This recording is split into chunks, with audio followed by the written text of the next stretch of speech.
review committee come in and just make sure that what our intended purpose of it for the schedule that we established was being effective. So that's where we are. I'm going to start first with the elementary schedule committee. Purpose of the group as we came together was to ensure, really coming back to our moral imperative, all students learning at high levels, to ensure that the schedule for our elementary schools is balancing preparation, collaboration, and instructional time to maximize learning for every student.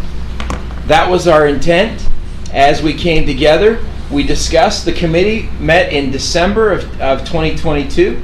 It involved, so just 2 months ago, or month ago, whatever month we're in right now.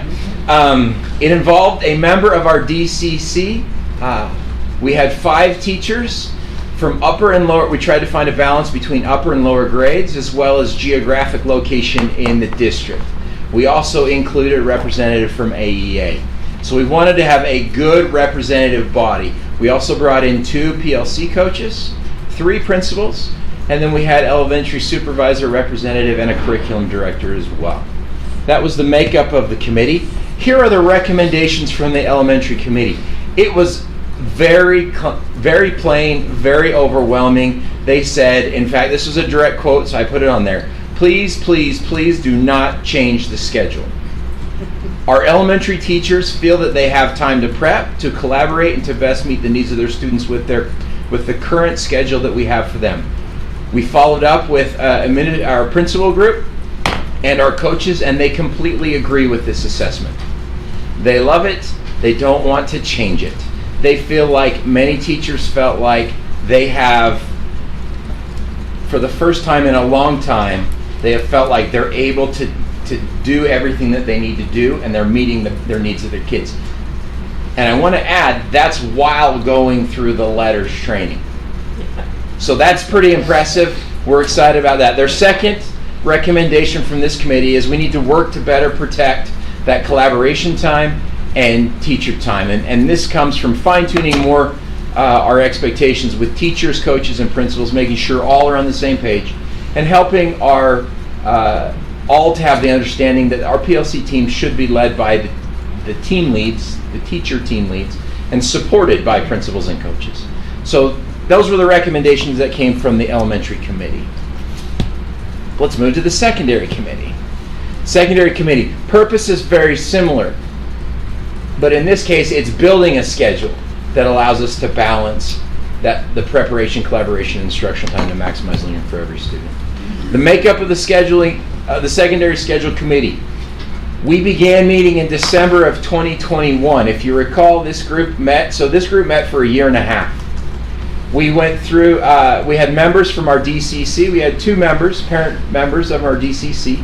We had 6 teachers, and again, trying to ensure a balance between junior high, high school, representative body of the district, as well as geography, and we also had representatives from our association on that committee. We had 2 principals, 1 from each of the levels of secondary schools, a secondary supervisor, and a secondary curriculum director. That was the makeup. The recommendations from the secondary committee. A later start time for secondary schools, while still being cautious in extending end times too far to avoid impacting family schedules and after school activities. We want to that recommendation was to maintain autonomy at school level to maximize instructional time and class schedules to meet student needs within the district start and end time. That's referring to every school being able to customize their intervention period or how they work things from bell to bell. The third recommendation from the committee was to align all of the junior high schedules. Specifically, as a reminder, Oak Canyon and Canyon View are on the high school schedule. And then the fourth recommendation from this group was maintain a designated collaboration time, an early out time, to better protect this time for teams and to better support our blended teams. And just a reminder here, 60% of our secondary teachers are on blended teams. Blended teams meaning they're collaborating with people outside of their building. And so that early out becomes very important for travel purposes as we try to get those teams together and allow them to work. Those were the recommendations. So let me talk just a little bit about the later start time and what the thinking was, what the research was behind why the committee wanted to look at a later start. We know nationally recommendations are that teens need 8 to 10 hours of sleep per week. 8 to 10 hours, per day. Sorry. Right now, most are getting per week 8 to 10 hours. You can see 68% of students receive less than 7 hours of sleep per school night. The recommendation from all the medical groups that you can see with all the acronyms listed, I'm not going to go into all that right now, but they recommend a start time of 8:30. Interestingly enough, the average start time for high schools in America is 7:59 start time with an 8:05 start time at junior highs. The research behind late start is fairly robust. There are many, many studies. We shared many with you. I hope you had a chance to peruse some of that. But just to simplify it, delaying start times allow adolescents to sleep longer. That's clear in the research. It happens. A lot of times there's the argument, well, if we just delay it, they'll stay up later. But the research is pretty clear that it does impact the amount of sleep that adolescents receive, and it is more. Significant increases in sleep time occur even with only a half an hour delay in start.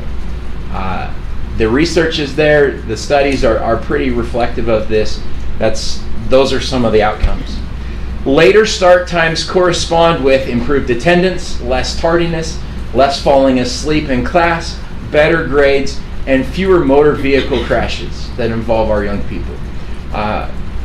The studies also indicate that these are more pronounced with our most at-risk students.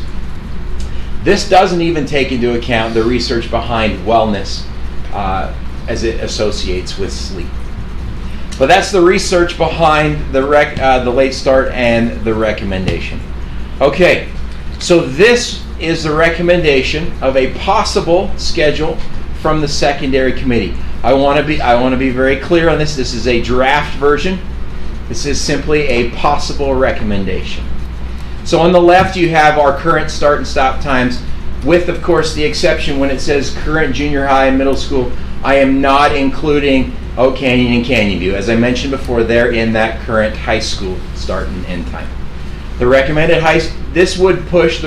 schedule would push back the start time for high school and junior high by 30 minutes respectively.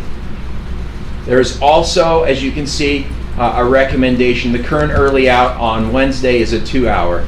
The recommendation from this committee is that we look at a 1 hour or 60-minute late start, and that would be specifically to Wednesday or Monday. This committee did not have a recommendation. Their recommendation is we need more information, which I can talk a little bit more. On which day?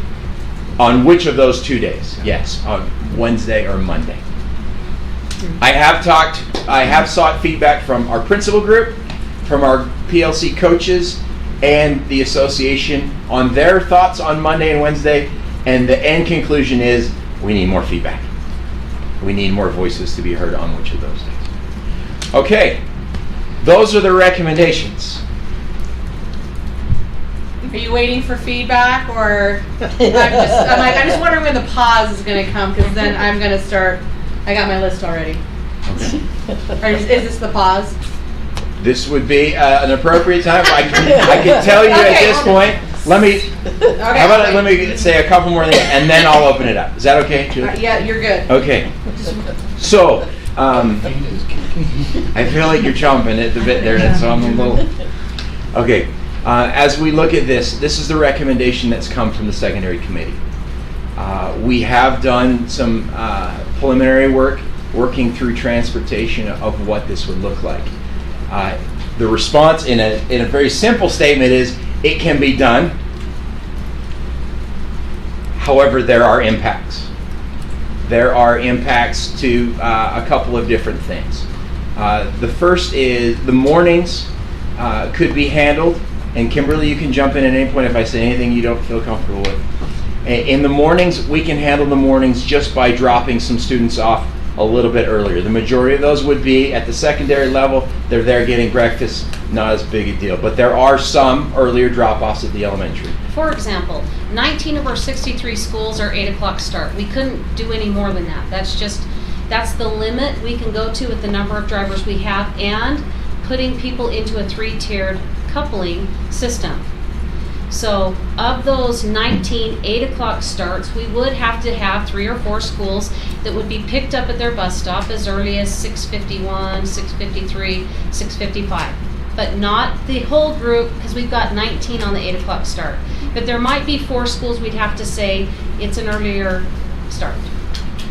Perfect. And we should say, and the only way that transportation could run this preliminary study was to use the same number of existing drivers and the same number of existing routes that we're currently have in operation.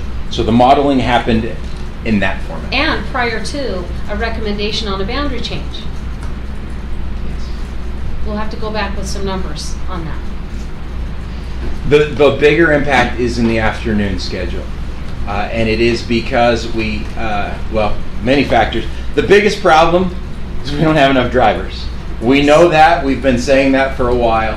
If we had 20 to 30 more drivers right now, there would be no impact of this schedule. We could implement without complications. Fair? Yeah, fair. Okay.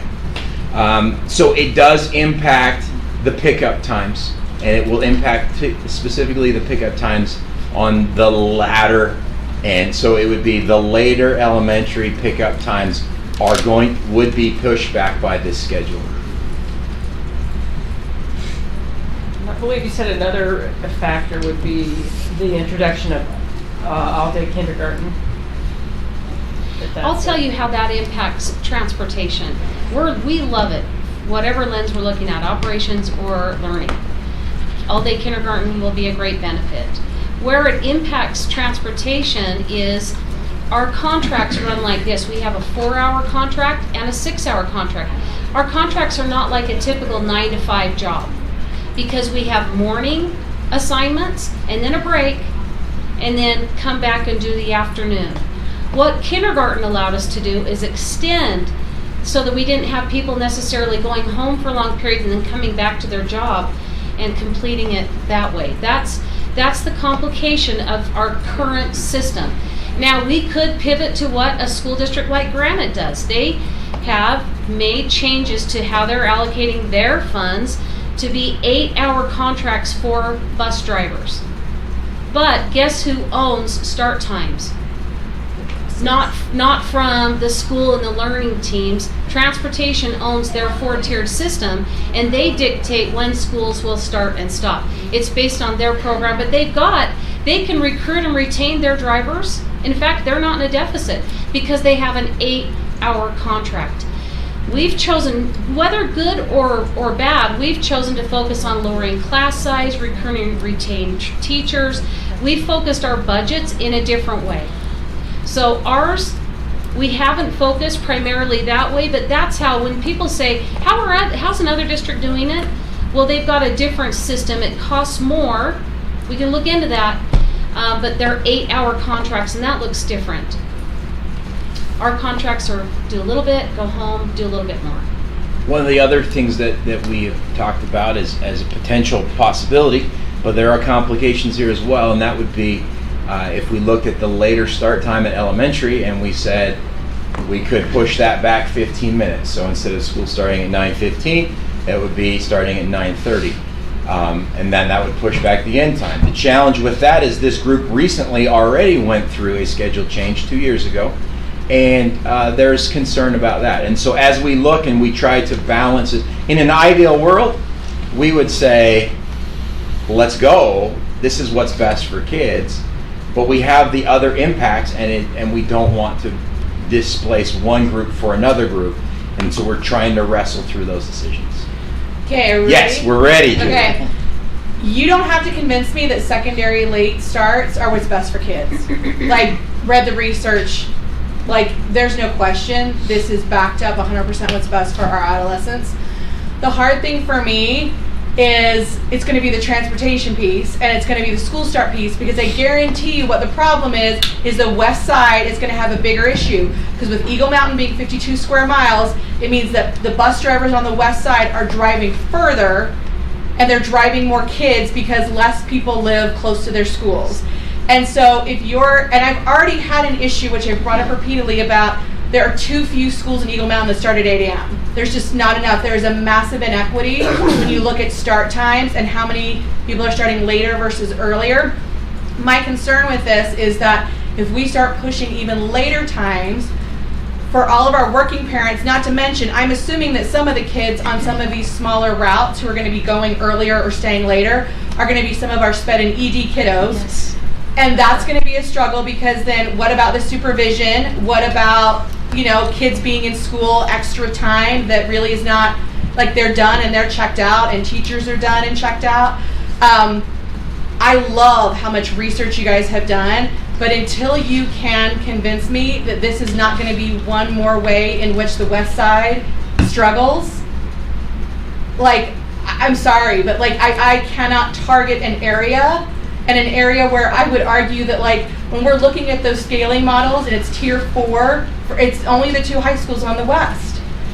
We have got to do better at fixing this, and I can't support something. If we're going to survey parents, we better survey every parent. We better survey not just secondary parents, but elementary parents, to say, if we flip a secondary schedule, this may impact your elementary school. And I'm not talking like you just have to have a kid in secondary. I'm saying if I was a first grade parent who's a working parent and I'm a single parent and I have daycare issues and you push my school back another half hour, like, that is completely disruptive. And so I think if we're going to survey parents, we have to survey every parent and not just secondary parents, because this potentially impacts our SPED kiddos and our elementary schools in a way that it's not just the kids, it's the families and it's the staff. Great points. Other thoughts? We talked for a minute about maybe looking at unfunded routes, and if we drop those, that maybe there would be more resources that we could push towards the west. So when you rerun your numbers, can you kind of look at some of those? I mean, I love that we've been able to do unfunded routes for so long, but it is hard on the west, right? And all of those start times are long. So could we look at maybe cutting some of those and moving drivers that way? Okay, so here's what we've learned in an initial study on the funded routes. I thought we'd be, in my hypothesis, I thought we would see a lot of free up of buses on that Viewpoint, Lehigh Junior, and Willow Creek. What it's done is it's allowing us to recapture our reimbursement for the eligible students, whereas we've been paying for these to happen without being eligible for any reimbursement. So it will benefit us in going after eligible routes, but it doesn't save us drivers. In fact, we need 5 more drivers with this new system. But Lehigh's not the only one that has unfunded routes, right? Correct. I used that one because that one was significantly running just because of Timpanogos. Right. So when we looked into that one, those were the outcomes that I was completely wrong on my guess as to how it could impact us. If we were to look at the south area, a lot of our ineligibles that are coupled with eligible, the reason why we don't just have drivers who are driving ineligible routes only is because how much reimbursement can we get from ineligible routes?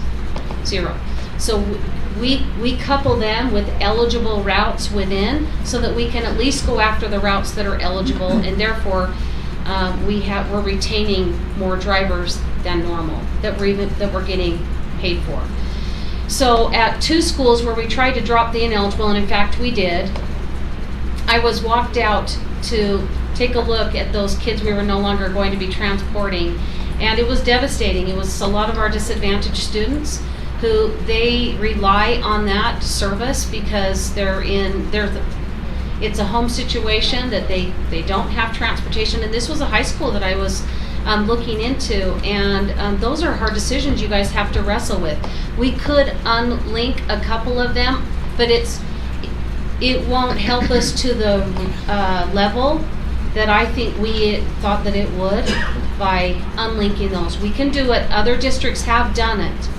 And we could even start with doing a sign up for if we have extra room, can we take ineligibles on it? We can go that route. One of the things that I ran into was, how do we take away that service for an at-risk population or somebody who's disadvantaged? Those are some of the barriers that we have to work through. And I appreciate how hard those are. And I guess for me, I think, I don't know, maybe this is something we look at finance, because I'm not opposed to adding a stipend for the West, right? Whatever we can do to get more out there. And then wherever it needs to happen, I think we were under the understanding that we were going to hopefully see some pivot times with West Side that doesn't have any 8 o'clock start. So, I love the secondary thing, and I'm very excited about it. But I very much appreciate also the attention to, we don't want to displace anyone on the elementary side to make this happen for high school. So, and then also I just would love to talk a little more with some of those students that may have to get there early. What pot does that come out of, right? Like if we have to have people at a school earlier to care for. Supervision. Well, not just supervision, right? Depending on what your unit is or what kids are there. So. Right. So I mean, aid time, people being on the bus that much longer. Do we have some idea about what the wait time is for elementary students if we switch schedules? If they have to go earlier or get late pickup? What are we looking at? It depends. It depends. Yeah, it really depends. There Give me some are some, examples. if you're looking at more than 10 minutes, we'd probably be looking at like 19. We learned that the routes. pickup time is not that drastically different as far as your weight that we're seeing this year. It's the end of the day, because remember that schedule that was posted, there was a 15, so we grew 30 minutes on their late start, the secondaries, but their end time didn't grow 30 minutes equally. They came back 15. Yeah. So that smashed our transition from doing a junior high pickup drop versus elementary. That's what made us have now a complication. It's a barrier. Doesn't mean we can't do it, but we'll have extended times on pickup at the elementary, late ending school, as well as getting them home. And it's on, as Joel mentioned, a handful of schools. But some schools that would get out at 3:30 might not even see their bus until 3:40, 3:45. And then when they get on, it could be, they could be getting home then past the 30, maybe to 40 minutes. And I'm assuming that we would also need to maintain the existing double runs. Yes. That's Because part of the big that's not the complication. 3:45 then, that is, I've got multiple schools that are doing double runs in elementary. Yes. We have 105 drivers for the west, 108 for the east. We are even making considerations for those that live and do not want to drive for the west. We're allowing them to pick up their bus at the east to go and do their assignments out west, because we have such a large mileage of who we're drawing from. And so you mentioned a couple of the things that we looked into, and that's the nature of things. We can't find 30 more people that want to drive out west or even here in the east. Eric's got some really great ideas he's getting into. He thinks it's not a matter of just going after contracts. He thinks it's about some creativity. When we're ready to present that, it's a way that we're trying to recruit additional drivers, but we don't think it's just by offering 30 more contracts. It's people who are doing this type of work need flexibility, because we're asking for them now that if we do all day kindergarten, now they don't even have that middle stretch to lengthen. So those 4-hour contracts become even shorter. So those are some things that we need to be creative about in our approach to recruiting. And I think it's also worth mentioning for board members that 106 and 108, the West Side services 1,300 more students than the East Side. So the 106 and 108 sounds equal-ish, but it's not quite. Yes. Joylene, did you have? I was just going to ask, what is the percentage of double runs? Because if we're doing double runs in the west, we have longer distances. But on the east, it might be able Shorter. to double run faster. Have we looked at the double run percentages at all that way? Good question. Yeah. I'm not sure if we have, but we didn't think about. I thought they looked at before when we did that study and just say, okay, and then why couldn't we put more double runs on the ineligible? And because of the, there were some factors that I can't remember, but they looked at that. Then that outside entity came in, that third party we hired to say, look at our routing, and they said you're really maximizing your routing as best you can. We can get back to transportation, find out why that is that complication of why it's the system creates the need to double run in some areas, and it makes, overall I think it's the most efficient way to double run, even though it's not proportionate in where it falls. And a question shifting from busing but to scheduling, where we did a dive into the research that it's better to start later. Did we do any dive instead of doing an early release to doing an early start 1 day a week? So in your high schools, having them start at the... Yes, we did discuss that, and really the biggest challenge there is going back to those blended teams, for them to meet at other schools before school starts and then get back in time to their school to be ready for the day. So it becomes really problematic for our teams. We're going to cheat in their schedules on the other end on their travel. We're going into their personal time on travel. Yeah. Great questions. Okay, so we are on the hour, or on the lunch dinner time. Next steps with respect to this. What are the thoughts of the board members of additional information you want, steps you want us to take, additional questions you have, things that we need to... So the thought process is that we would survey parents. Is that kind of the idea? Well, that's an option to say we need to get more information on this. The sense I get from a couple board members, unless you can take away those disadvantages of this, we're not in favor of the advantages. Yeah, I don't think we survey until we have a proposal, and I don't think we're there yet. I think he said that was kindly to say that some board members. It was us. We're some board members. Me too. I think we're all kind of, I I'm think- feeling that way too. When we It's- talked about this morning, the three that were met with me said we're uncomfortable moving forward with this if it disadvantages students.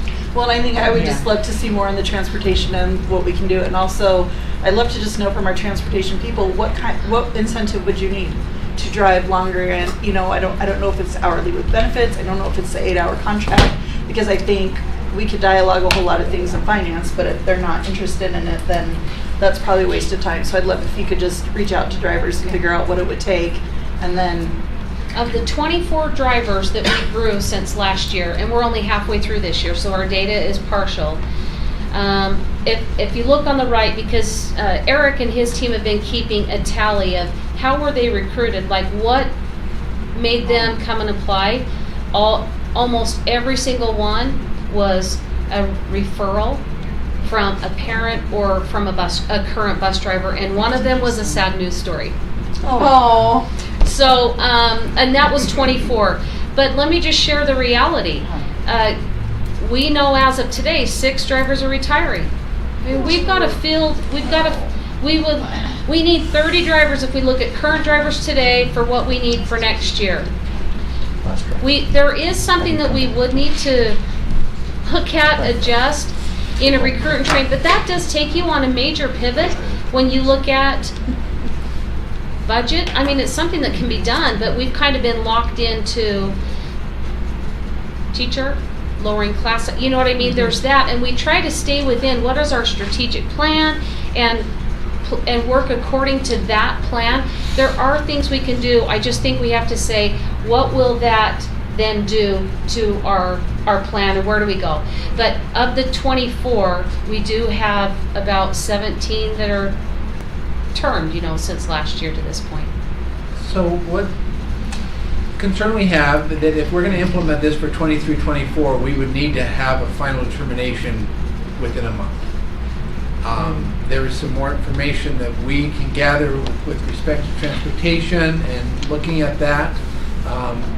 The concern about surveying, unless we have something specific that we're going to give to them, is a real concern, that we don't want to send something out unless we're ready to move forward on it. So my sense right here is let's pause and see if we can address the transportation issue a little bit more, come up with some strategic ways to tackle that.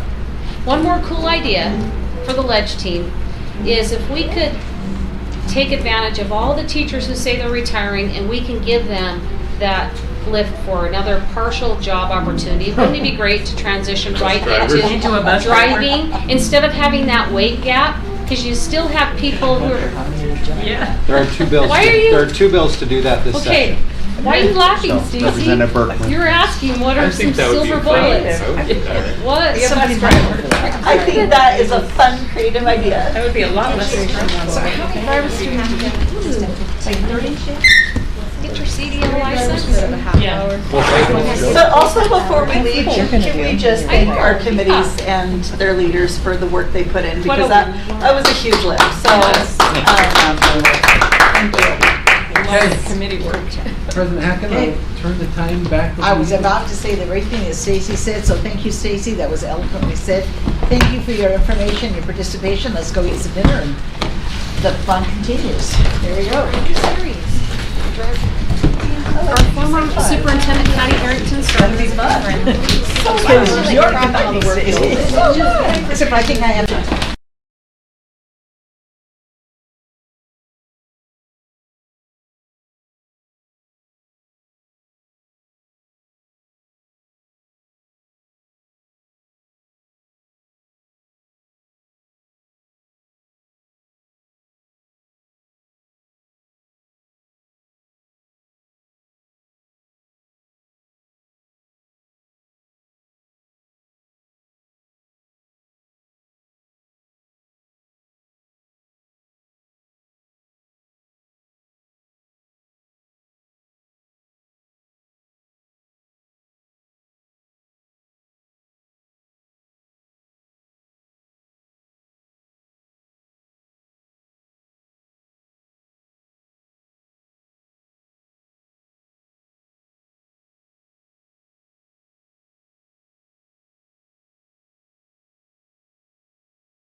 That's awesome. Thanks.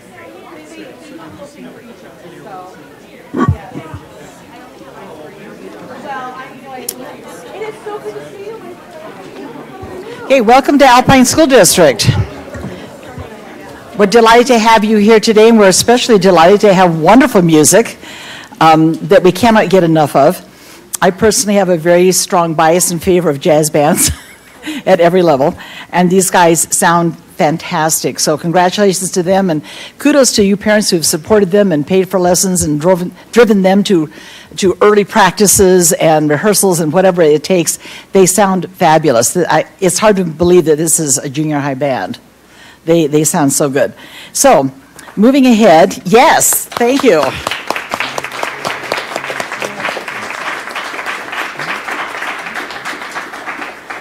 Okay, we will now hold a public hearing to explain the reasons for the issuance of a lease bond revenues by the local building authority of Alpine School District to finance a new middle school in Eagle Mountain and to purchase short-term or temporary portable classroom units or satellite facilities, and to receive input from the public with respect to the issuance of the bonds and the projects to be financed with the bonds. So now we need an explanation of the reasons for the issuance of the bonds, and I believe Rob can do that for us. Thank you, President Hacken. Happy to do that. Also with us, hello, Arthur. Great to see you. God, some old friends here on the front row today. We have Matt Dugdale and Brandon Johnson, who just walked in from our bond counsel and financial advisor. We appreciate their good work.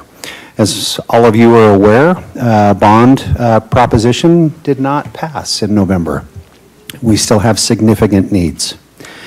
The board asked us to go back and look at what is our essential need as of now. This proposal, the issuance of up to $90 million, will do two things. One, we need a middle school yesterday. We already delayed a 2020 planned bond. Costs have come up quite a bit since 2020, and with an unsuccessful 2022 bond, those needs still exist. We're projecting over 3,200 students at Cedar Valley High School for next year. Frontier Middle School, which only has grades 7 and 8, will be over 1,800 students, hence the need to start on a middle school. This, if approved, this would be $90 million, $85 million towards a middle school, or up to, and the purchase of additional satellite and portable classrooms so that we can house students in the growing areas of the district with temporary classrooms until such time that additional capital means, if the board decides to go for a future bond, but it would give time for us to meet those needs and do it in the most cost-effective way possible. So this resolution also considers, it sets the term. We typically set the term not to exceed 20 years with our debt instruments, and establishes, again, the cap of the dollar amount and authorizes us to do those types of projects. So pending your additional questions or anything I left out, we would recommend you move forward after hearing from the public. Okay, we have an opportunity now for the public to share comments. So if you have a comment that you would like to give at this time, please come up to the microphone here. I don't have anyone on a list. Is there anyone who wanted to comment on the issuance of bonds?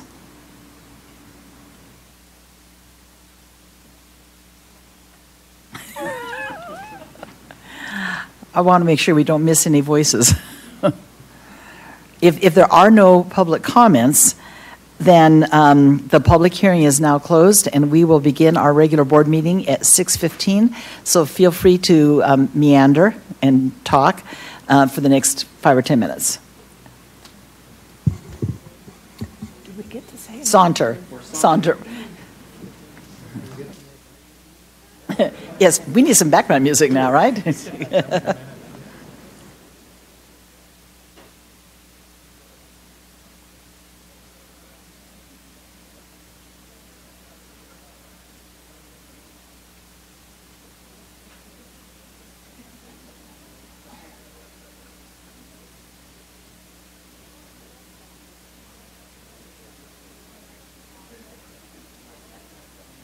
thought you were a mayor.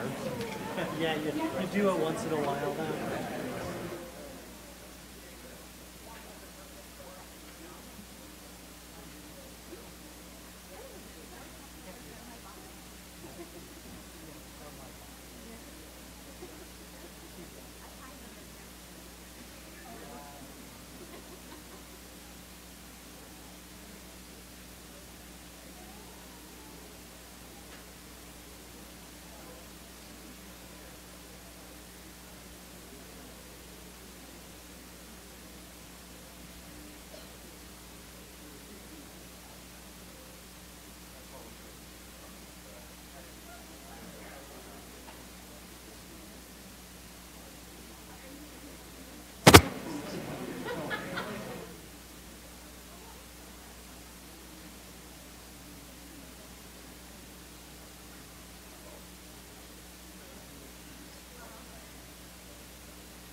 No time.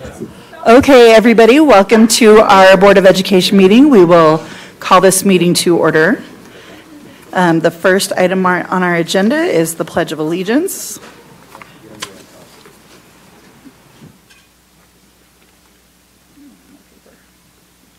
Which will be by Craig Brinkerhoff, and then Amanda Howell will give our inspirational thought. Please stand and repeat the Pledge of Allegiance with me. I pledge allegiance To the flag of the United States of America and to the republic for which it stands, one nation, under God, indivisible, with liberty and justice for all.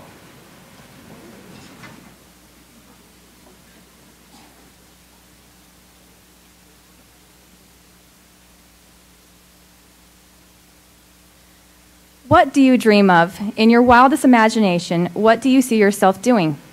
Now, what is standing between you and that dream? The answer is leadership. Everything rises and falls on leadership. The key to transforming yourself from someone who understands leadership to a person who successfully leads in the real world is character. Your character qualities activate and empower your leadership ability or stand in the way of your success.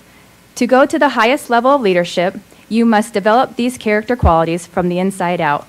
John C. Maxwell.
Okay, as our jazz band is leaving, we send Mrs. Sampson and our musicians out with our thanks. They're fantastic.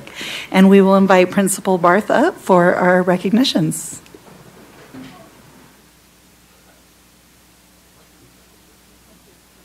Oh, just kidding.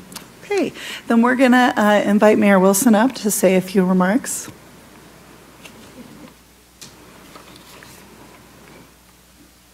It's a privilege for me to be here tonight, to be with the board and to be with the audience here, and especially for the fact that we get to award some plaques tonight for those individuals who have succeeded in leadership and their capabilities through the school. We're grateful to the teachers and the volunteers who have worked so hard to make the school system work as it does, and it can't happen without volunteers.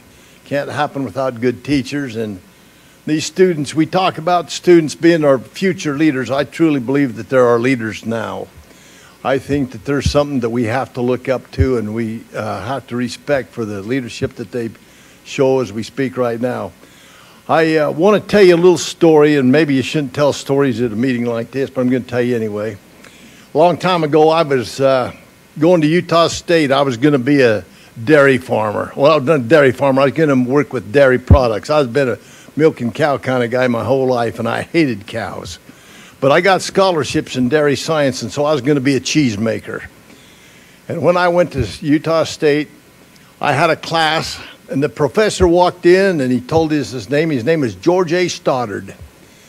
And he was the head of the whole dairy science department, and he gave us our assignment. And that assignment was you had to write a paper, and you had to use the footnotes and all those things that you'd been taught in school how to do. Well, I went to the library that day, and there's a lot of old Lehigh guys and American Fork guys sitting at the table there, and I told them what my dilemma was, and he says, hey, that's easy. Just go get a magazine and find a good article out there, write it down, and it'll work. So I went over to the dairy science department, and I looked up got a magazine, I read it, and it had footnotes, it had everything a person ever wanted. It was right there in that article. I didn't even read the whole thing. I just put it in my briefcase. I was going to take it back, so it wasn't stealing, but I did put it in my briefcase for about 10 weeks. And anyway, on the way home, I'd made arrangements with my girlfriend that she was going to type that paper up for me. And I knew it was going to be good, but I thought, well, on the way home from Logan down here, my friend was driving the car, and I said, well, I better read this over just in case I want to kind of cross out anything or anything. And I read the whole thing, and it was a beautiful, beautiful article. And the very last line says, written and compiled by George A. Stoddard. I went to my ag teacher. I mean, I was sweating bullets at that time, and I went to my ag teacher, Mr. Byron Memmott. And if you haven't ever heard of his name or had the opportunity to know him, he was one of the greatest teachers that I have so much respect for. I went to him and I said, Mr. Memmott, I have sinned. And I told him what I'd done, and this is quote unquote, Sonny, I've taught you better than that. He gave me the books. He gave me all the things that I was going to need to write my paper. I sat up all night long writing that paper because I had to be to work at 8 o'clock the next morning. I wrote that paper, dropped it off at my girlfriend's, and I went on my way to work. Well, I got a B+ out of that paper, and I probably didn't deserve it, but I think there's a person that I have to thank, and that's Mr. Memmott, for saying, Sonny, I taught you better than that. And as I go through life, I keep thinking about Mr. Memmott, Sonny, I taught you better than that. So when I think that things aren't going just right, or I want to do something that maybe, I hear that, Sonny, I've taught you better than that. My hat goes off to the teachers that teach, Sonny, I've taught you better than that. And for the efforts that you put in to make these children special people, special leaders, and the leaders of our nation to be.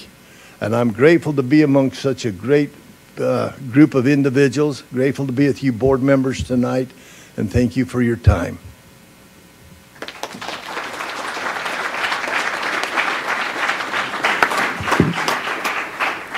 Thank you, Mayor Wilson. We are excited for the opportunity to honor various individuals from Viewpoint Middle School. The Alpine Foundation is grateful to Mountain Point Medical Center as a sponsor supporting the You Make a Difference Awards.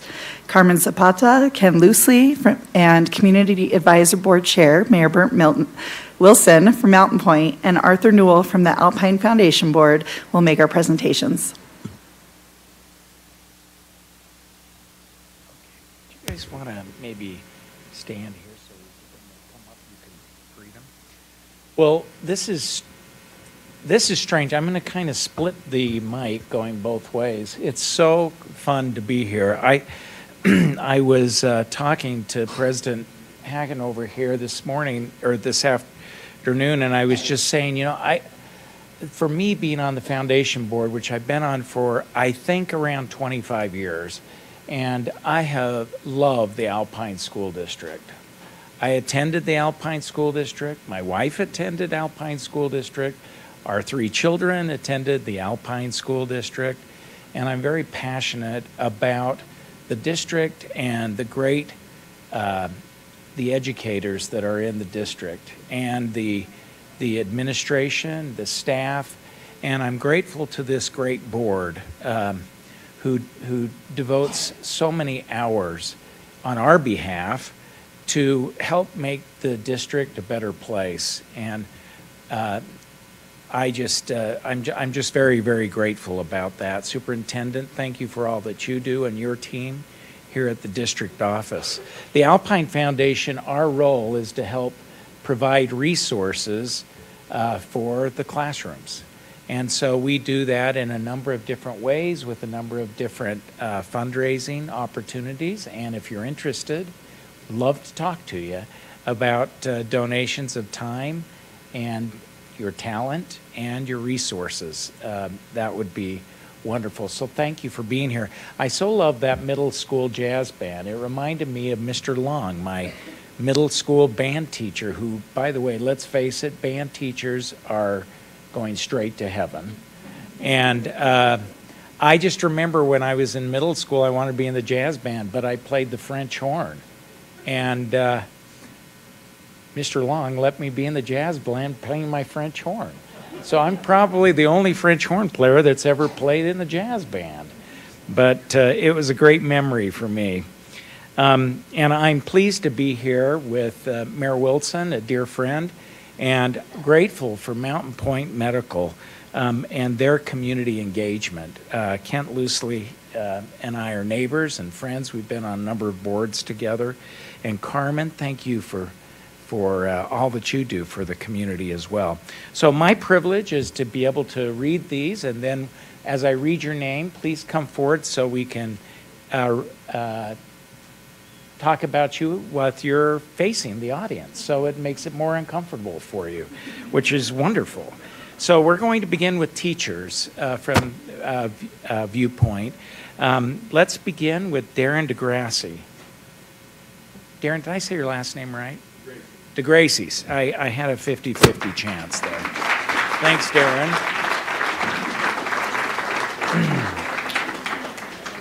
Okay, Darren, the principal writes, from flinging arrows at 6 a.m. to keep students out of the kitchen on the pickleball courts after school. Darren DeGracie has created places for students to learn, to connect, and expand their skills in Viewpoint's intramural sports program. Thank you, Darren. Let's give Darren a round of applause, shall we? Okay, thank you, Darren. We'll have you stay there, just because it's awkward and for you. But it's great for us. So next we're going to have Crystal Nilsson come down. Crystal, come on down.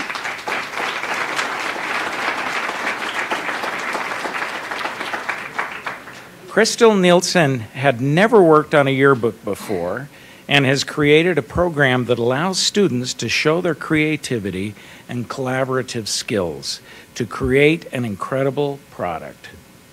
She creates fantastic relationships with students and a culture in her classroom where the students love to engage in learning. Thank you, Crystal.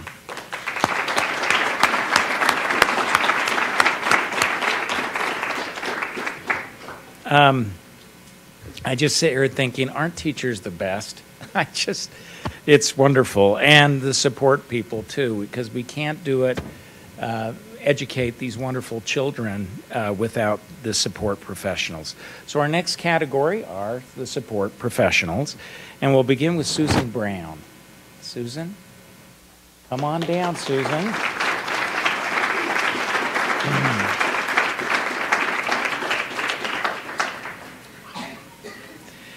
Susan Brown is a school mom for hundreds of students at Viewpoint because she knows and understands what her students need even before they know they need the help. Every student loves Susan, and she loves everyone here at the school. So, Susan, thank you for your great work there.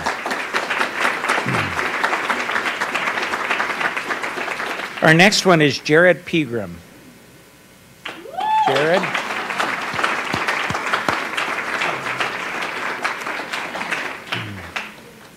Jared, and I realize now the connection here of somebody who's very important to the foundation, but Jared never sits still.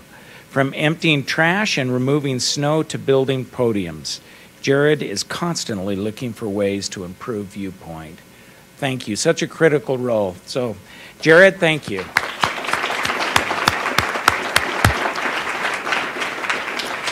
And our last category from the Alpine Foundation recognition are volunteers. And our first volunteer, we have 2 volunteers, is Amanda Howells.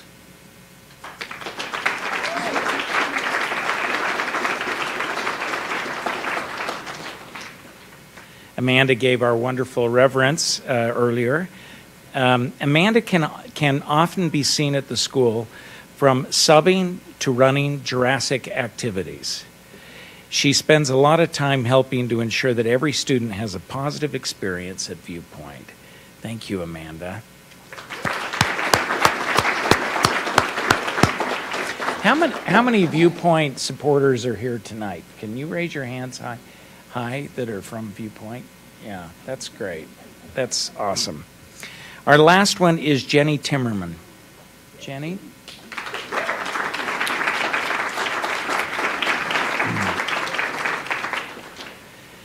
Jenny has served as SEC chair since the school opened. She's always willing to help improve the school in every aspect to help students have an amazing experience. So thank you, Jenny. So before we gather a picture, David, I'm just going to ask Kent, would you like to say anything to the group on behalf of Mountain Point Hospital? Probably not super prepared, but I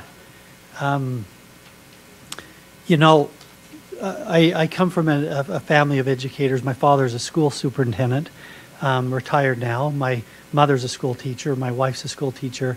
A couple of my kids are school teachers, and after all that, you'd think I would be fairly well educated. But so I do recognize that. My father was a superintendent of a very small school district in Idaho, and growing up as the kid of the school superintendent was a little tough. But I did have the greatest job in the world because when it snowed, I got to stand by the phone, and people would call and say, "Is school canceled?" And if it was canceled, I'd be the one to get to say, "School's canceled," and then yeah, and then when school wasn't canceled, I wouldn't do it. I'd let somebody else do it, and so that was fun for me. But I just want to echo what was said before. Appreciate the service that folks do, and especially those that are being honored today. Thank you for your service. We're going to take a picture.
If you came to support any of our awesome recognees, will you please stand that we might applaud you too?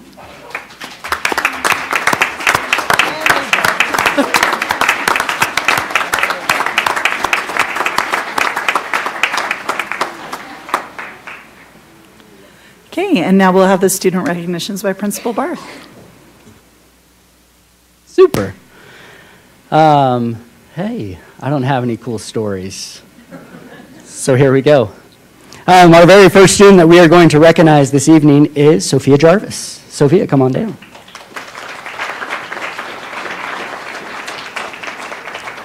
We're doing something super cool this year at Viewpoint. We are creating a 6-foot-tall bronzed raptor. And it is being done 100% by students. There was a student competition building a little raptor that we are going to make into a 6-foot bronze raptor. Sophia designed the winning sculptor.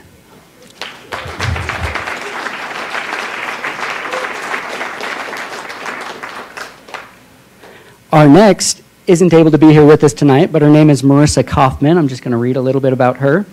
Marissa has excelled in physical education this year, with setting records in all 3 of the top categories on the Fitnessgram. She was the only girl to obtain the elite club. Not only is she a phenomenal athlete and puts her best forward every day, she has been a great friend to her peers and encouraging and friendly to all. That's Marissa Kaufman.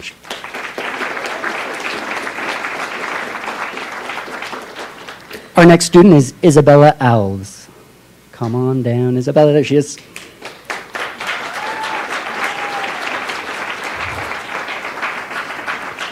Isabella is continually doing whatever it takes to understand the content and be successful in 9th grade.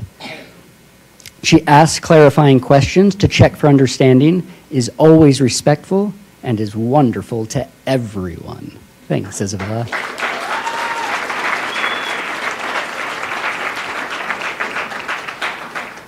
Rafael Zuelta.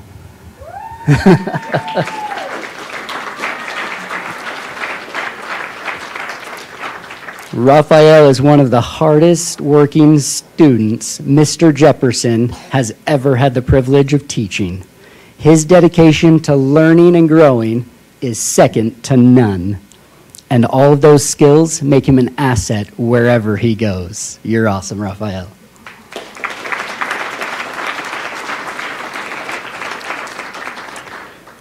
Our next student is Martina Mateluna. Ahí está.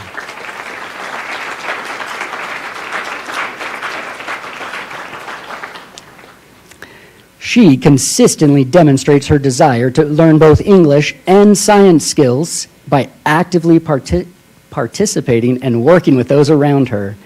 Due to her choice in being an engaged learner and her personal skill set, she is kind, intelligent, hardworking, and an all-around excellent student.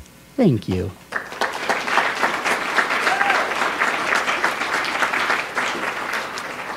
And our last student we're going to recognize this evening is Tyson Donaldson.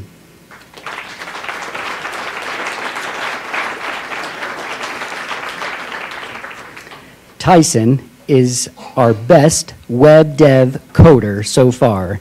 He has even made a website for our current basketball team that they use. He is very respectful and a bright student.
If you came to support our students, will you please stand?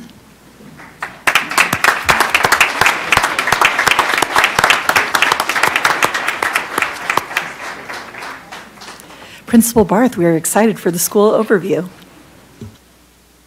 And I am excited to give that school overview. No, board, thank you for honoring Viewpoint this evening and allowing us to be here. It's awesome to be the principal of Viewpoint. For all 1,807 students, I had to check Skyward this morning before I put that together. We got a lot of kiddos in our second year, and it's amazing. But what Viewpoint has become isn't because of me, it's all about the people around me. We got to recognize many of them tonight. I have an amazing admin team who all knew that we were going to be here tonight being honored as Viewpoint, yet for some reason they all had a conference in St. George, and so they weren't able to be with me. It's all good. And I'm sure they're watching, so they're crying a little bit. We have a great leadership team, CTLs, teachers that go above and beyond when it comes to serving our students. A couple of our academic highlights. Over our first year, 1,046 students were on the honor roll in our first year. 738 of those were on the high honor roll, which means a 3.9 or higher. And in 1 year, we have doubled the number of students taking AP courses. This year, we have 129 students at a junior high enrolled in an AP course. It's phenomenal what our students are capable of at Viewpoint. We have so many students at Viewpoint that need our love and attention. I'm not sure if you noticed from the students that were recognized today, we have some English language learners who are so much fun. They create and bring a special feel to Viewpoint. We have the opportunity to serve 84 English language learners this year. That number nearly tripled from last year. Our teachers are committed to knowing our English language learners, and they love them. And it is so much fun to interact with them in the hall, to see their smiles and work with them. And what I love most about Viewpoint is the connection piece. We connect with our students. You saw it a little bit today, our jazz band. The extracurriculars are amazing. Our jazz band has been nominated to go to the state each year in 2 years, which is super impressive for a brand new school. Our yearbook is phenomenal. The intramurals that have been started, playing pickleball, because we're the first school to ever have pickleball courts right there built in. It's amazing. Hundreds of kids are able to participate in athletics at a junior high level of things that they wouldn't necessarily get to do. Yet probably the most important thing that our teachers are doing is standing at the door and greeting their kids every class period, every day into their room, and making that connection and helping every student that walks into their room know that they're loved and cared for by a member of Viewpoint. It was just roughly 2 years ago that I had the opportunity to stand before you and present, hey, these are our options for names. We probably should have gone with Windy Ridge, now having been there for a year. But what an opportunity to be at Viewpoint and to be part of something special from the beginning. Thank you.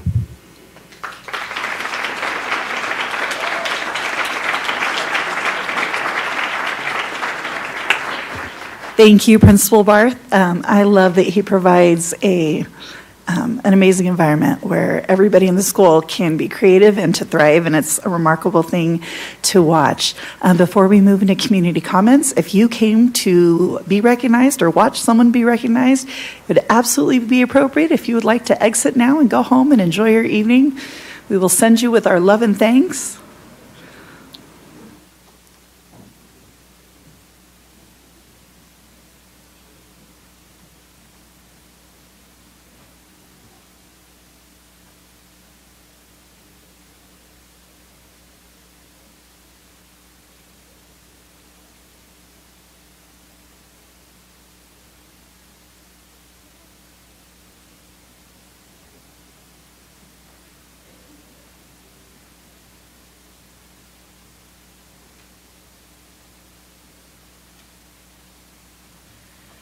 We have time on our agenda to allow for public comment. This opportunity is reserved for patrons living within the Alpine School District boundary. Individuals living outside of the ASD boundaries can submit written comment. Patrons will each be given 3 minutes to address the Board of Education. Written comments can be submitted at alpineschools.org/school board. Personnel issues are not appropriate discussion items for an open meeting environment. If you have a personnel concern, please contact a member of the administration or put your concern in writing and address it to the Board of Education. Superintendent Farnsworth would like to address the group at this time. Thank you, Board Member Bateman. We have a number of parents that have signed up to express concerns about third grade ALL. So I, working with the staff, have created a statement that we wanted to make you aware of. It says, we appreciate parents and students reaching out and expressing their concerns regarding third grade ALL, Advanced Learning Lab services at Highland, Foothill, and Saratoga Shores. We recognize the impacts suspending these services has had on some of our families.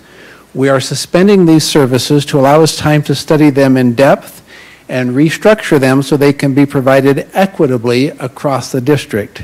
In addition, we are building the capacity across the district to provide services to our gifted students in their mainstream classrooms. We thank you for your patience, flexibility, and understanding. We, as a staff and Board of Education, remain committed to providing services and support that meet the varied needs of learners in Alpine School District. Thank you. Okay, first up we have Emily Curfew. She'll be followed by Jillian von Gostentowski, and then Carly Farron.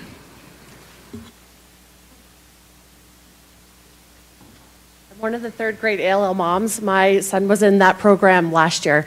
And I'm super grateful to have two friendly faces from Saratoga Springs because it's a little intimidating. It's my first school board meeting in person, not on YouTube.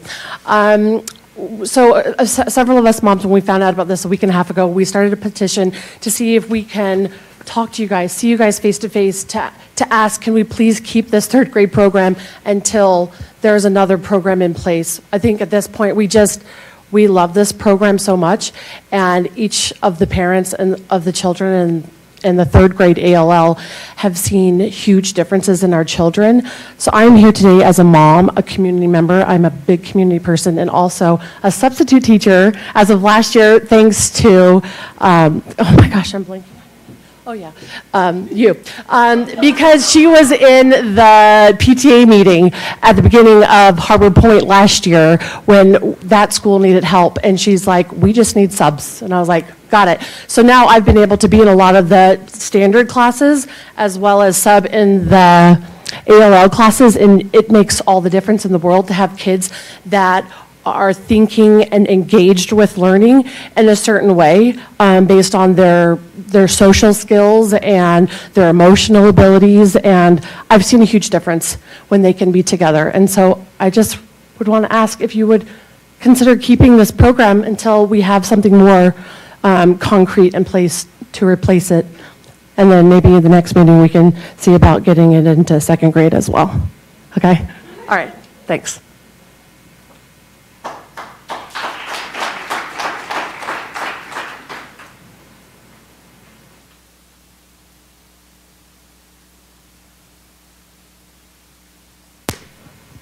Hello, my name is Jillian von Gostomsky, and I also am a parent of an ALL student, and I am just here tonight as well, to fight for this program. It is needed. It is desperately needed, and it is needed sooner, not later. And I can tell you from personal experience that no matter what amount of training you give the mainstream teachers, they cannot meet their needs. They cannot. My son was in kindergarten.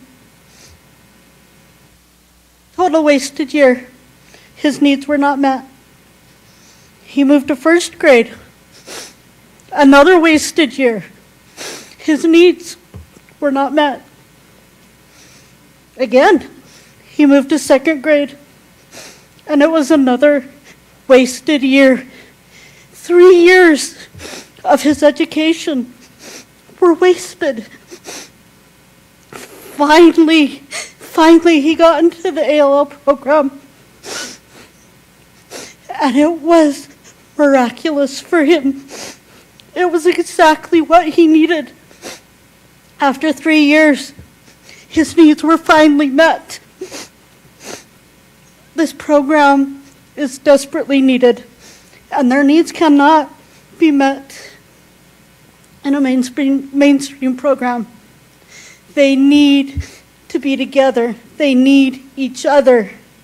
They need a teacher that can challenge them and take them on their educational track. And that cannot happen in a mainstream classroom. And it did not happen for my son until he finally reached that ALL program. And I have a daughter that's also coming up that's heading on that same track. She's in kindergarten this year. Again, her time's being wasted. Her needs are not being met. We plead with you to keep this program. Whatever decisions have been made,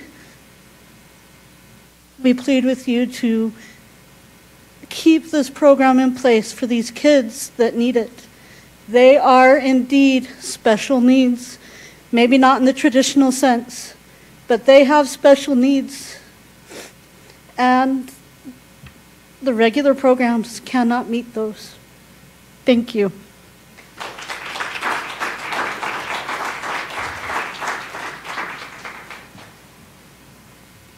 Hi, I'm Carly Farron. I'm not as good of a public speaker as I have mine written down. First, thank you for your public service. I know right now it's really grueling, your schedule is. We share the common goal to improve children's education. However, I believe you misestimated the value of the third grade ALL program. You have the bird's eye view, but let me tell you about this program up close. As a classroom volunteer, I witnessed the routine. The teacher would teach a lesson and assign some work, and once 3 kids were done with their work, she would move on to the next lesson. This ensured that the children never got bored, and they were pushed to develop a strong work ethic. As you can imagine, this approach wouldn't work in a traditional classroom where there's a much wider range of ability. But how do you get these children to be constantly challenged in class and still love it? Well, central to this class was a character development program that revolved around becoming heroes. After a long, hard week of work, during the last 15 minutes of class, I witnessed a ceremony where that week's class officers would recognize various students for their good deeds and character. The children would then celebrate to music, dancing, singing, and even adorably holding hands.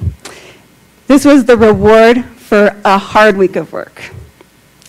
Why was there such a tremendous response to ending this ALL program? Whereas I witnessed the process, these parents saw the results. That is what my husband saw and why he was hoping to enroll our next child in this program. This class benefits the children holistically. I hope you now see why making things uniform or standard across the district is not a sufficient reason to eliminate a successful program that is in high demand. When a teacher is producing such competent results, what message does this abrupt change send about how the school district treats a teacher? This is not out of disrespect. You make tough decisions related to funding, but the legislature is sitting on a $1 billion surplus in funds that should be going to education because that is where they are constitutionally allocated to. Instead, they're looking at a tax break. If the district is going to cancel this program, don't let it be like this. There are still posters at my other child's school telling second graders to take the ALL entrance exam for third grade. This is too abrupt. The legislature is in session. We have the passion. Give us a chance to fight for gifted services at the state level. Please choose to postpone eliminating third grade ALL and give parents a reason to go to the state and fight for education. Thank you.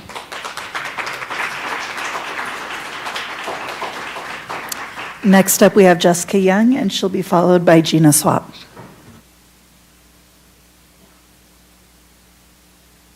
David Lupinski, a well-known psychologist and human intelligence, said, "Gifted students who miss out on accelerated learning opportunities still do well above average, but don't accomplish as much later in life. That's a huge waste of talent." I echo the things that these other mothers have shared, and I have seen my child, just like Jillian's, where school has been wasted, where that time has been wasted until they get the proper education. As both a parent of students in the ALL program and as a teacher for Alpine School District, I have many concerns with this. Last year, the school district or the board came out and said that we were going to shorten school by 1 hour for each day without asking for opinions and getting enough data from teachers and parents. And the board later turned that. The board realized they had made a mistake. They acted too hastily.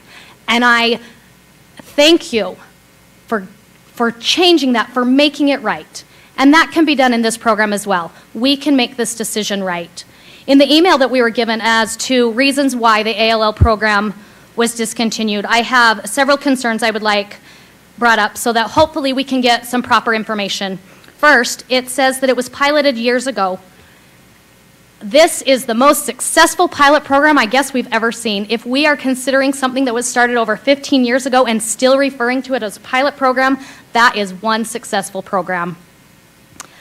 Having schools with different entry grades has complicated the process, resulting in school needing additional teachers. Those children will still need teachers. We currently have 3 classes of ALL students with 30 children in a class. That is still 3 FTEs that are going to need to be met no matter which school those children are in. Having changing that we have a K3 and a 4-6, we currently have 4 in those lower grades and 3 in the upper grades. Then do a K2 and move our third grade ALL up with those 4 through 6 and increase the program, not decrease it. This decision was not taken lightly, is what this letter said. As a school teacher, I received an email on January 5th saying, these are the students who have been identified to take the ALL test, and requesting additional students' names.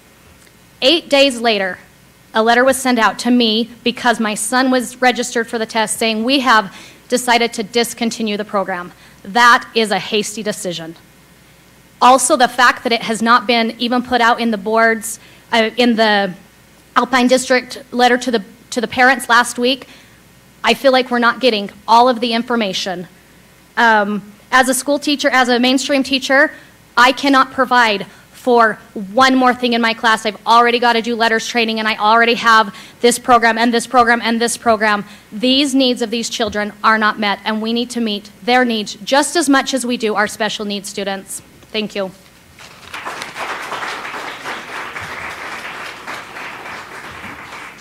Hi, I'm sorry I'm not here with happier news, but I am concerned. I'm here because I'm concerned. I'm concerned at how we are serving and not serving this gifted population. I think as a whole in society, sometimes they can be ignored because they're going to do okay, they're all right, they're doing okay. But the reality is, as educators, it's our job to be providing basic academic services and meet the social emotional needs of these students. We have, when you look at a normal distribution on a bell curve, we serve the children on both ends of the bell curve. We serve the special needs students. We also, the children, the farther away they are from the mean, the harder they have in a normal classroom. These children who are in gifted services, who should be receiving gifted services, there is a lot of research that shows their needs cannot be met in a traditional mainstream classroom. Then you look at us. Our school district is awesome in a lot of ways, but we are failing this population. My degrees are in infancy and early childhood. When you look at children's development, their social emotional development, They hit a critical crossroads when they are at the age of 3rd grade. We should be serving these students in 1st grade and in 2nd grade, but at least in 3rd grade. In 3rd grade, they become hypercritical of themselves. They're defining who they are and where they fit in the world. These kids are the little Einsteins of the world. These kids are so beyond norm that there's no way that the teacher can meet their needs in a traditional classroom. My daughter had the teacher tell her that she cannot meet her needs in the classroom. It's just not possible. So to say that we are going to provide a supplemental program to these students while you try to get your ducks in order and try to meet their needs across the school district, it doesn't work. These kids are at a higher risk for suicide than the kids in the normal population. If we're focusing on social emotional needs, suicide prevention in the school district, and then you remove these services from these needy children, you're going against what you say.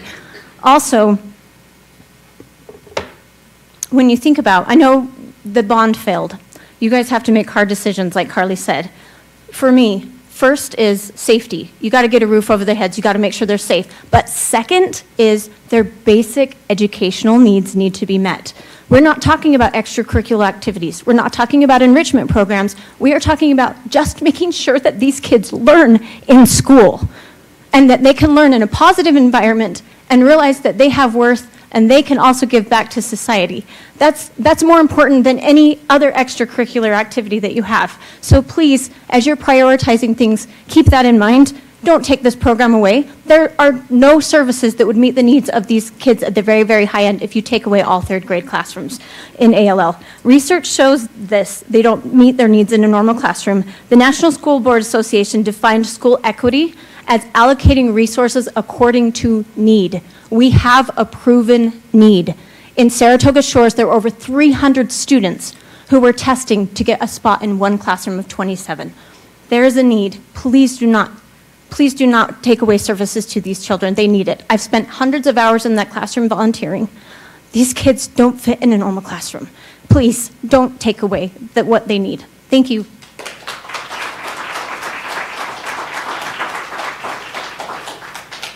Okay, thank you to everybody who came to give comment. We will now move on to our routine business. Superintendent.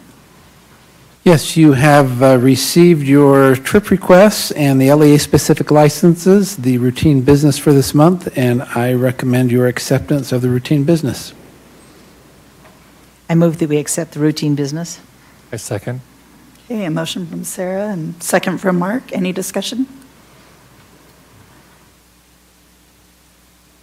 Okay, all in favor? Aye. Any opposed? Good. Okay.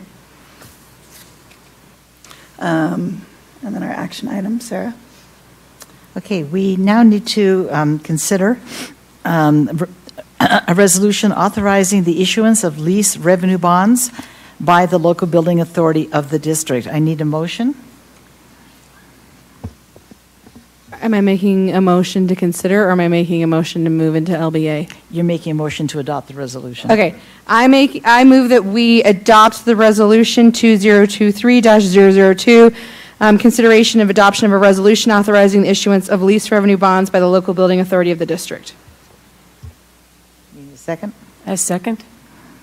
Okay, it has been moved by Julie and seconded by Ada. Is there any discussion?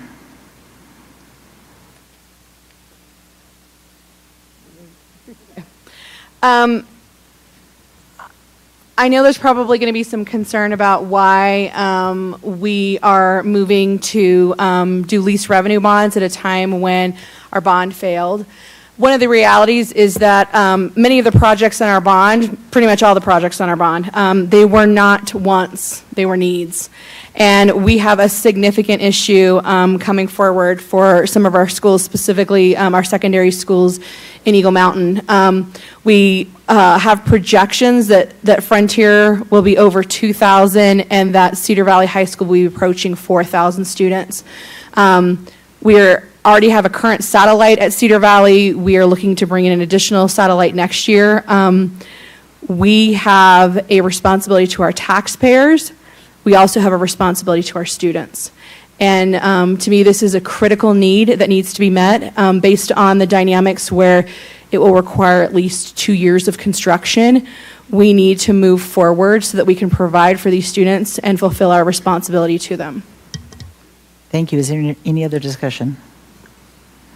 I think we discussed how there's a certain window that we're trying to hit, and maybe Rob can explain that a little bit better in the building world, what that window is like. With a booming economy in Utah, the building window is constant. There's a lot happening, and there will continue to be. However, if we don't move quickly, the window will close for August of 2025. That is the window we're trying to hit. And the other part of this LBA lease revenue bond proposal is for temporary classrooms, as Julie mentioned. And so we're trying just to Band-Aid a few things, but the middle school is essential. If we're going to have it open the fall of 25, we need to start yesterday. We've already deferred for 2 years, again, based on feedback from the public. It's our recommendation we move forward and seize that opportunity and get it built and ready for that fall of 25. Thank you for explaining that. Okay, is there any other discussion? I think it would be important for the public to be aware that this middle school will address overcrowding both at Frontier Middle School and Cedar Valley High School as the ninth graders come out of Cedar Valley High School. So it's actually one building that addresses 2 secondary schools with significant overcrowding. I just wanted to add that, as was eloquently said during public comment, that safety is a top priority of this board. And when classrooms and hallways are so crowded that students can't maneuver through them, we are putting their safety at risk. And we need to remedy that as we can. Sometimes our options aren't fabulous and the best way to do it, but the need is there. And just because a bond failed doesn't mean the growth failed. So. Okay, thank you. Any other comment? Okay, seeing none, we need to vote to consider the adoption of a resolution authorizing the issuance of lease revenue bonds by the local building authority of the district. So all in favor of considering that adoption, if you are in favor, say aye. Aye. And negative, say nay. Okay, that being the case, we will now need to convene as the Board of Trustees of the local building authority. I now need a motion to move that we convene as the Board of Trustees of the local building authority. So moved. And I need a second. Second. Okay, it's been moved by Julie and seconded by Joy Lynn that we now convene as a Board of Trustees for the local building authority. All in favor, say aye. Aye. Any opposed, say nay. Thank you. Now, we are convened as a local building authority. We will now consider a resolution authorizing the issuance of lease revenue bonds by the local building authority. I need a motion for this. I move that we adopt the resolution to, for the issuance of lease revenue bonds. Thank you. I need a second. Second. Drillin. Okay, it has been moved by Julie and seconded by Joy Lynn that we adopt the resolution authorizing the issuance of lease revenue bonds. Now there's time for discussion, if you would like to make comment at this time, and then we'll vote.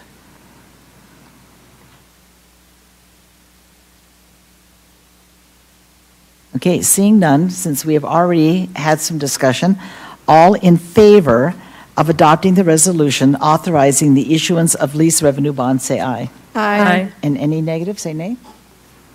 Okay, the vote passes, and we have now adopted the resolution authorizing the issuance of lease revenue bonds. We now need to reconvene as the Board of Education, and I need a motion to reconvene. I move that we reconvene as the Alpine School District Board of Education. I'll second it. And Sarah seconds. It's been moved by Julie and seconded by Sarah that we now reconvene as the Board of Education. All in favor, say aye. Aye. Any opposed? Okay, we are now reconvened as the Board of Education, and we turn the time back over to Stacy. We will turn it over to Superintendent Farnsworth. Thank you, Board Member Bateman. We have 3 resolutions to consider as action items. The first is Resolution 2023-003, authorizing a public utility easement on property at Orem Elementary, and we recommend your approval of that resolution. I'd like to propose that we approve Resolution 2023-003, authorizing a public utility easement on the property of Orem Elementary. I'll second it. Okay, we have a motion from Ada and a second from Sarah. Any discussion? I believe this easement is to facilitate the building construction of a much-needed traffic light at a very busy intersection. There have been incidents where people have been seriously injured at this intersection, and I'm very grateful to Orem City for their attention to this need. I would also like to agree with that. Having been through that intersection many times, it is a difficult intersection, and it has gotten very busy and will continue to get busy. And so I applaud Orem City for making this significant move in putting a traffic light there. And so I would fully support this resolution. Any other discussion? Okay, all in favor? Aye. Any opposed? Thank you. The next resolution is 2023-004. This authorizes the approval of a cell tower agreement between Alpine School District and AT&T Wireless, and I recommend your approval of this resolution. Okay, do we have a motion? I move that we approve Resolution 2023-004, authorizing the approval of a cell tower between ASD and AT&T Wireless. I'll second it. Okay, we have a motion from Board Member Clement and a second from President Hacken. Any discussion? So this cell tower, I believe, is on Pleasant Grove High School's property right behind the seminary building. And this will provide access for another carrier and additional revenue for the high school. Okay, all in favor? Aye. Any opposed? Thank you.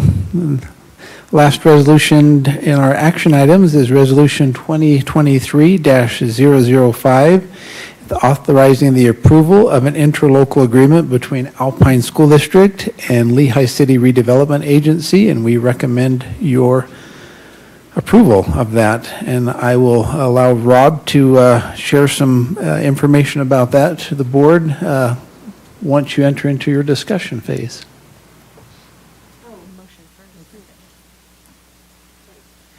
Do you have a motion? I move that we approve Resolution 2023-005, authorizing approval of an interlocal agreement between ASD and the Lehigh City Redevelopment Agency, and this approval is contingent on all involved taxing entities approving resolutions with similar terms. Okay, second. I will second the amended motion. Okay, we have an amended motion from Julie and a second from Sarah. Any discussion? Is this where I jump in? All right.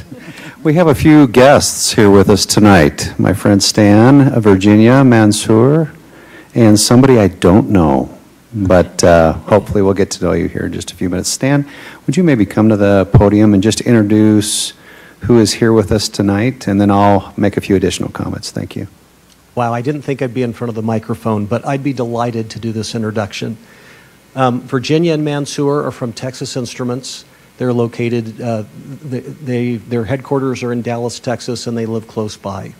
We also have Steve Young, their outside legal counsel, who is here with us tonight from Holland and Hart.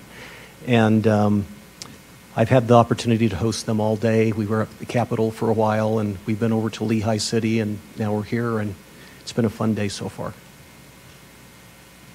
Thank you, Stan, for doing that. And Steve, my apologies. Nice to make your acquaintance.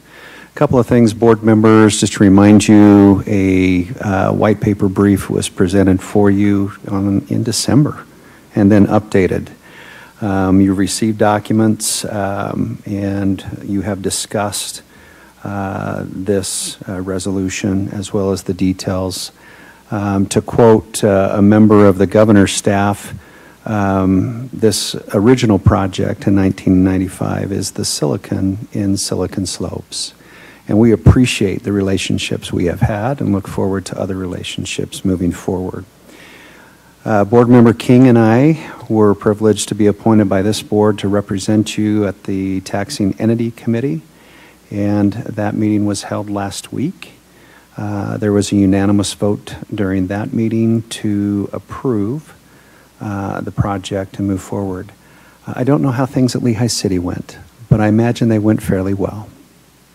But with that being said, pending your questions, if there's any additional information that you have for us or for me, partnerships that add true value, that create possibilities, not just for economic realities, but to create jobs, and even to work with school boards and local community leaders to provide opportunities for education and even non-traditional educational opportunities, which we have discussed with this group, and look forward to discussing those ideas and opportunities further. They're rare, and we are grateful to those we have worked with and partnered with in the past, and look forward to those that we will work with and partner with in the future. It's a significant investment and opportunity for you. So with that, I'm going to stop talking and let you decide what you want to do. Thank you.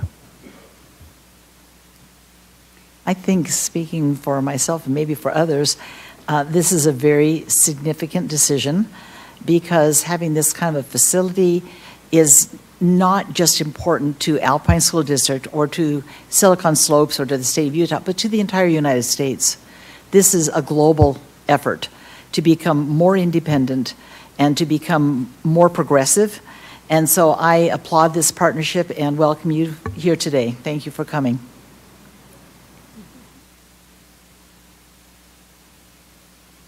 Any other discussion? Okay, all in favor? Aye. Any opposed? Okay, we will move on to our discussion/action items. Superintendent.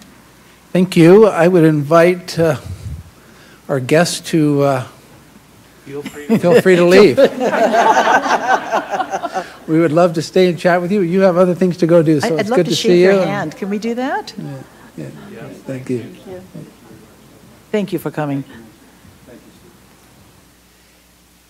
While they are departing, we would invite David Stevenson to come forward.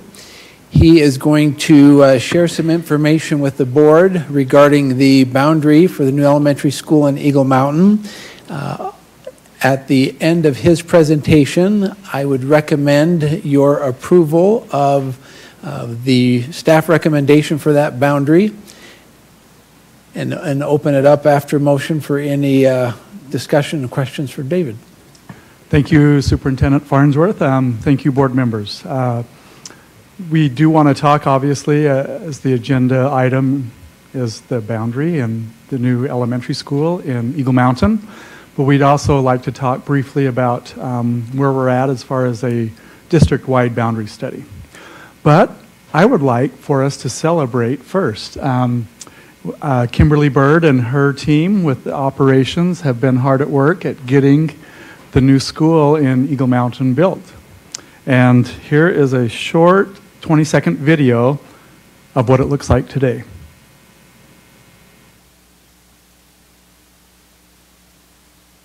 And for some reason the sound isn't working. It had some cool music behind it, but you can imagine. You can see there the gymnasium has the roof on top. That's the white part. And the classrooms are being built down the side. So just congratulations to our operations team making that happen. And it's set to open in the fall. Okay, here are the two boundary options. As you recall, we studied the boundaries for this new school last fall. We ended up holding off because of the new charter school being built in Eagle Mountain, John Hancock Charter School. Just want to express appreciation to them. Julie Adamek is their principal director, and she's worked closely with us to share the information as far as enrollment so that we can make a wise decision as far as boundaries. And so these new maps show the boundaries with the anticipated reduction in enrollment in our schools because of the charter school. I will point out that these numbers are 75% of what their enrollment numbers look like. Obviously, not everyone that signed up will attend, and we've worked with them to, again, try to determine a good number as far as how many students will leave our schools and go to that charter school. So let's just look at the top. Black Ridge, the projection for Black Ridge is 900 with this new boundary change. We're anticipating 13 students leaving for the charter school, which will put them at 887. Hidden Hollow, with the reduction of 32 students, that will put them at 844 next year. The new elementary will be 692. Mountain Trails, so obviously there's the option A and the option B. So that I was looking at option B with that one. Option A for the new elementary will be 790. And then on option A for Mountain Trails, it is 773. Option B would be 872. Eagle Valley, 927. And that's the same on both. Okay, one little aspect I want to point out here. You can see that little neighborhood, Eagle Park. It was a suggestion that we look at that neighborhood to go to Eagle Valley. And with the proximity to Eagle Valley Elementary School, we did a little study with that neighborhood. There are 70 students in that neighborhood. However, you can see in option A that minus the 70 students, that would put Mountain Trails down to 703, and that would raise Eagle Valley to 887.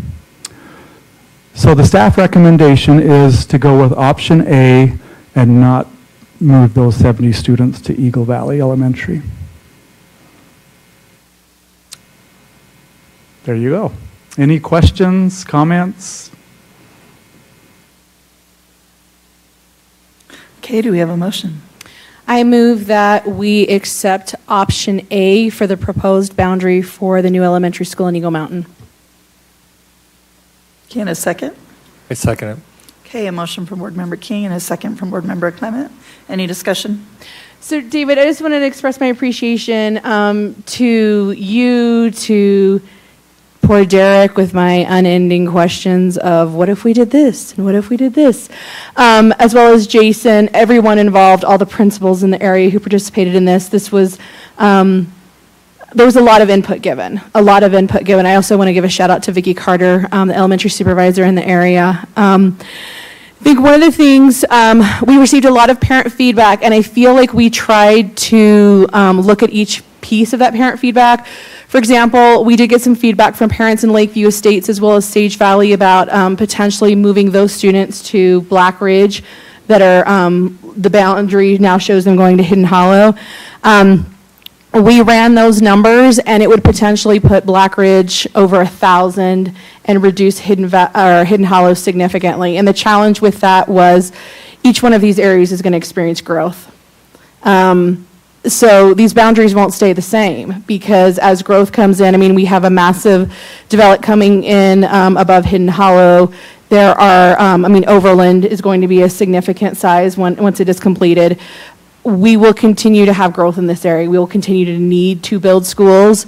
And so I appreciate the parents who came forth with those ideas. We tried to run the numbers a couple of different ways, and it just didn't work. And also the suggestion about shifting Eagle Park from Mountain Trails to Eagle Valley. One of the discussion pieces we had was that Eagle Park had previously gone to Eagle Valley. There was already a cutout in Pony Express for that crossing. The crossing had already been marked. One of the challenges, though, is that since that original boundary was shifted, Pony Express has now expanded to be 4 lanes in that area. So the amount of crossing guards that we would need, and it's also in a weird section where it's not at an intersection. It's literally like it's like a cutout where like the trees go kind of a thing, like a park strip type in the middle of that road. So visibility could potentially be an issue. All of those students already cross at Eagle Mountain Boulevard for the mountain trails access, and we do have multiple crossing guards there. And as the city is facing shortages of things like hiring crossing guards, it's a safety issue to be able to fill that, and then the challenge of it being a 4-lane with that park strip in the middle. So I have spoken to all of the principals in the last 24 hours since we got the updated information from John Hancock, who all feel like this is the best option.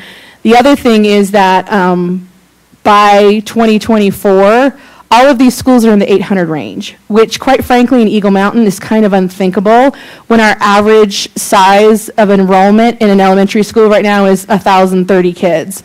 So the ability to take all 5 of these schools to the 800 range and quite frankly give everyone, not just the administrators and the teachers, but also the parents, a breath, I think is huge. We know that we're going to continue to have growth in these areas, but this kind of gets everybody on a level playing field. And I think sometimes there's this this misnomer, this myth that district schools and charter schools just kind of like we like to fight. And that's not true. I love our charter schools. They serve our students, and the charter occurring at the same time we're building this school, I think is actually going to be really, really beneficial. And I have to give a shout out to John Hancock, who has, communicated and partnered with us. And we work with charters all the time through like our K-16 Alliance. And I very much appreciate and just want to acknowledge that our partnership with charters benefits every student in our community. So I'm very, very grateful for that, and just want to thank everyone involved for compiling the information and all that was done, because I think this is going to benefit Eagle Mountain in a huge way, and I'm extremely grateful. And can I just add to those thanks? We've worked with Eagle Mountain City on this. Steve Mumford, the assistant administrator and planner, I met with him today actually to review, and just looking to see if there's pockets of growth that are really going to take off, and maybe we should adjust. But there are pockets of growth, as Julie says, everywhere. So just appreciate Steve and Eagle Mountain City for their participation with us. I would like to second Board Member King's comments. Just a school boundary when it's 2 schools is challenging. To bring in a new school and affect the boundaries of 4 schools plus that school is significant work.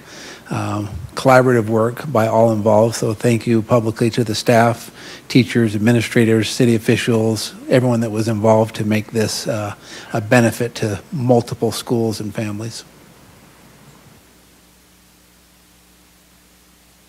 Any other discussion? Just a comment. Growth is the nature of the beast in the West. And I talked to one woman who lived in the same house and been in, I think it was 5 or 6 different schools in like a 10-year period. And she just sighed like, I guess that's just the way it is. And so we are grateful to be able to accommodate that in this way. This is a good plan. And we know that more growth is coming, and we may have to look at this again down the road a few years. But for now, I think this is the best we can do. And can I just throw in one reminder? By state law, we have to allow 120 days just for the public to be aware. We went through that process. We held public meetings. We held an open house where we received a lot of feedback. We held 2 different opportunities here at board meeting along with the public hearing in December. So we went through that process, and obviously we tabled it until we could get this further data, but just appreciate the board and your support.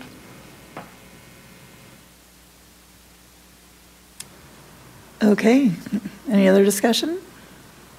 All right, with a motion from Board Member King and a second from Board Member Clement, all in favor? Aye. Aye. Any opposed? Okay, we now have time for, Can I show 2 more slides? Yes, please. Just related to boundaries, if that's okay. As you know, on December 8th, the board voted to institute a district boundary study. As we've heard a few times this evening, we're looking at ways to mitigate growth and other items that are causing, 4,000 students at a high school or what have you. And so we have started a district boundary study. We've held 2 meetings. Those have been under the direction of Kimberly Bird with operations. And you can see the representation. So when you're thinking boundary shift or a district-wide boundary shift, it's more than just saying, let's just change these boundaries and the students who go here will now go there. There are a lot of components that go into this. If you think of DLI, dual language immersion, if you think of special education, small group classrooms, all-day kindergarten is coming up. We want to do this right. We want to do the district boundary study and the movement that is going to happen correctly. And so, based on the study that we've done so far with those 2 meetings, we've kind of broken it down into 2 tiers. And obviously, with the announcement on December 8th, that gives us the 120-day window that will happen in April. And so we want to look at 2 potential boundary changes that could take effect next fall. And those are the 2 studies in the yellow box. Greenwood Elementary has 927 students and they're growing and they have no more classrooms. Forbes nearby has 417 students, 7 or 8 empty classrooms, and Barrett is at 496 students. So wise use of taxpayer dollars tells us not to bring a trailer into Greenwood, but rather do a boundary adjustment and fill those classrooms in the empty schools that are nearby. Same predicament with Belmont and Traverse. Belmont, there's a potential that we would need to add a trailer there. Traverse is at 673, so we also have students who are being bused to Belmont that could walk to Traverse Mountain. I know we did that boundary change when Belmont was opened, and it's kind of gone the other way now. And as we look at that enrollment, that's another study that we want to look at over the next couple of months so that we could possibly prepare for boundary adjustments there. And then obviously the tier 2 would be the potential boundary adjustments, consolidation, closures that we want to look towards in the future. One of those components is our policy committee and drafting policy that will put in to policy the timeline that we would like to follow, obviously to keep us within the state statute. And so those are kind of what we've come to up to this point with the boundary study. And we will obviously keep all of these updates on the boundary study webpage. And at the top of that webpage, we have the letter that was sent to parents, the mayors, and city council members as far as the purpose for the district-wide boundary study. So thank you for letting me share that. David, really quickly, I just want to say Greenwood will be thrilled. That's definitely a huge concern for our patrons over there. So thank you for that. And Belmont was also asking about that. So thank you for proactively meeting the needs of our patrons. Wonderful. And I just wanted to point out to those that spoke in public comment that the ALL is an integral part of this boundary study and that we are very much paying attention to the needs of our gifted students. Thank you. Any other comments? Okay, now we have time for board member and superintendent reports.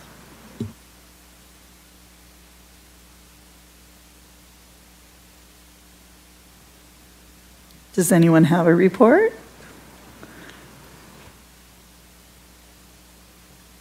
Maybe I can just talk a little bit about our legislative work. I know that a lot of board members have been spending a lot of time talking with legislators and advocating for education. And I just feel very proud of our district and the way we engage with legislators and try to help them to understand the issues that we feel are important to Alpine students as well as students throughout the state. I think this has been kind of a challenging legislative session for a number of reasons, and I think it's essential that we be involved and active in trying to make our voices heard with the legislature. So thank you to all those who've been up there this session. Okay, we have need for closed session for personnel, property, litigation, and collective bargaining. Do I have a motion? I'll move that we go into closed session. Second? I'll second it. Okay, a motion from President Hacken and a second from Board Member Beeson. We'll roll call. Aye. Joylyn Lincoln, aye. Aye. Aye. Aye. Aye. Motion moved.